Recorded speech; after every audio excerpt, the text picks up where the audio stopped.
Picture two people, same city, same neighborhood, roughly the same age. The first one earns $95,000 a year. Walk into their apartment and you'll see a 75-inch television on the wall, a leather sectional, a kitchen full of appliances, most still in their original packaging. Closets so full the doors don't close right. A spare bedroom that became a storage unit somewhere around year 2. This person checks their bank account like they're defusing a bomb. 2 missed paychecks away from crisis, every month. The second person earns $52,000. Walk into their apartment and the first thing you notice is space. A couch, a reasonably sized television, a kitchen with exactly the stuff that gets used, a closet you can actually see into. This person checks their bank account with the calm of someone who knows the number before they look. 18 months of expenses saved, 20% invested every single paycheck. Same neighborhood. Person earning almost half as much has 10 times the financial stability. Income didn't do that. You clicked on a video called Minimalist Money Rules. So here are the rules. Calculate cost per use before you buy anything. A $200 jacket worn twice costs $100 per wear. A $400 jacket worn 200 times costs $2. The expensive one is actually cheaper. Walk through your home and ask yourself, if this disappeared today, would I replace it? The bread maker, the fondue set, the clothes with tags still attached? For most of what you own, the honest answer is no, which means you're paying to store things you don't even want. Good rules, the kind that get saved to a notes app, looked at once and never thought about again.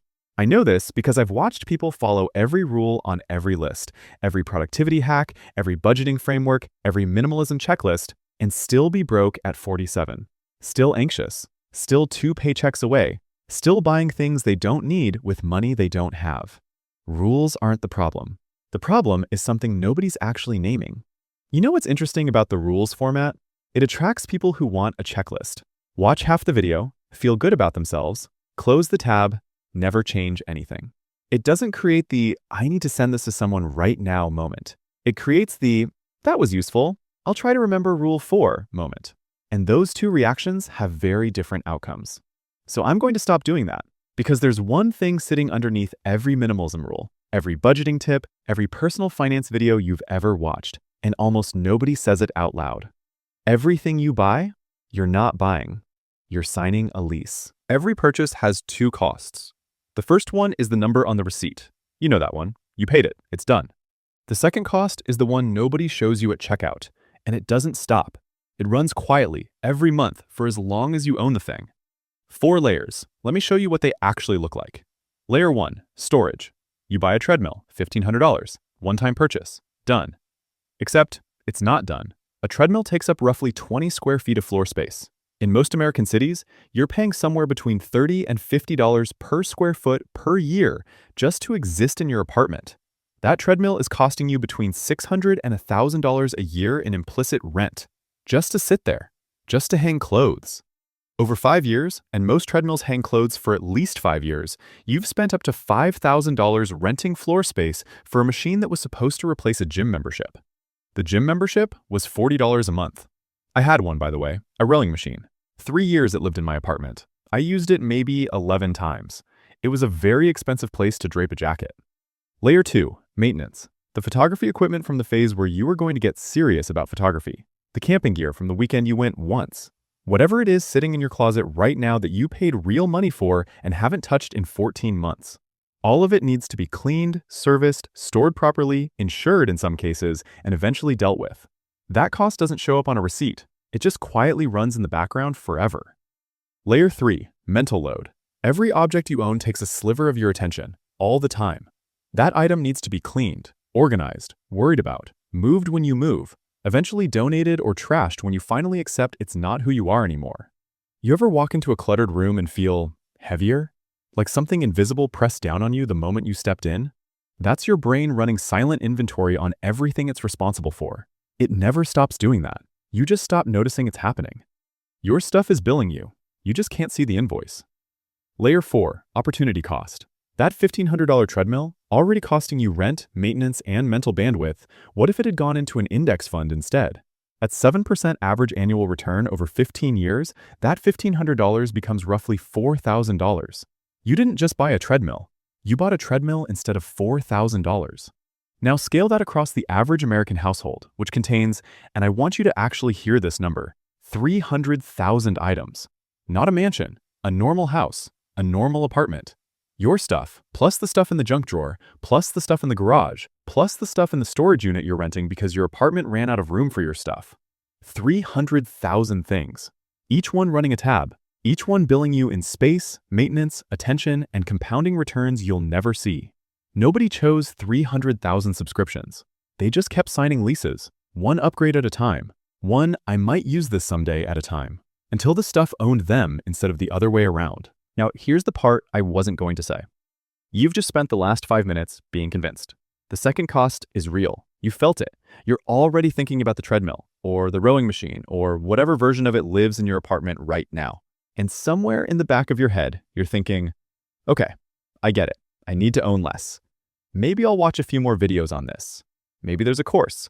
Maybe I'll buy a book about it. And I need you to notice that thought. Because that thought, right there, is the same mechanism we just spent 5 minutes talking about. You just signed another lease. Here's what nobody in this space will tell you, because it's bad for business, including this one. Minimalism is a product. The storage industry makes $40 billion a year selling you space for things you don't need. And the minimalism industry, the books, the courses, the YouTube channels, the decluttering consultants, the capsule wardrobe guides, makes billions selling you the cure. Same extraction, different branding. You stopped buying stuff and started buying content about not buying stuff. The dopamine hit of purchasing something got replaced by the dopamine hit of feeling enlightened about not purchasing something. The lease didn't end, it just changed hands. I'm not exempt from this. This channel exists because you clicked on it. The algorithm that recommended it exists because watching it serves someone's business model. The fact that I'm telling you this right now, that's also content. That's also a product. We're inside the system I'm describing, having this conversation, and there's no clean way out of that. The uncomfortable truth isn't that you own too much stuff. The uncomfortable truth is that the moment you decide to own less, someone is already waiting to sell you that decision. The second cost doesn't just live in your apartment. It lives in every solution you reach for. So what actually changes anything? Not a rule, not a checklist, not even understanding the second cost, because understanding it and changing because of it are two completely different things, and most people only ever get to the first one. What changes things is a question. One question, and it's not the one you think. It's not, do I need this? It's, who told me I needed this, and what do they get when I believe them? That question works on everything. The treadmill, the capsule wardrobe, the minimalism course, this video. Apply it to everything reaching for your attention and your wallet, including the things that promise to fix your relationship with your attention and your wallet. The person in the second apartment, the one with the space, the calm, the 18 months of savings, they're not immune to this. Nobody is. But they got suspicious earlier. They started asking who benefits before they started asking what it costs. That suspicion is worth more than any rule I could give you. Look around wherever you are right now. Pick one thing you own. Don't ask how much it cost. Ask how much it's costing you. Ask who convinced you to buy it. Ask what they got out of that. Most people don't know what they own. They definitely don't know who sold it to them, or why. The first apartment, the one full of stuff, the one where someone earning $95,000 checks their bank account with dread. That's not bad luck. That's someone who never asked the second question. The second apartment, the one with space, the one where someone earning $52,000 sleeps fine. That's not income. That's someone who got suspicious at the right moment. The math isn't complicated. It's just uncomfortable. If this hit different than the rules video you were expecting, that's what this channel is. That's the subscribe button. If it didn't land for you, that's what the thumbs down is for. Use it. I'd genuinely rather know. Either way, this is Breaking Money. See you in the next one.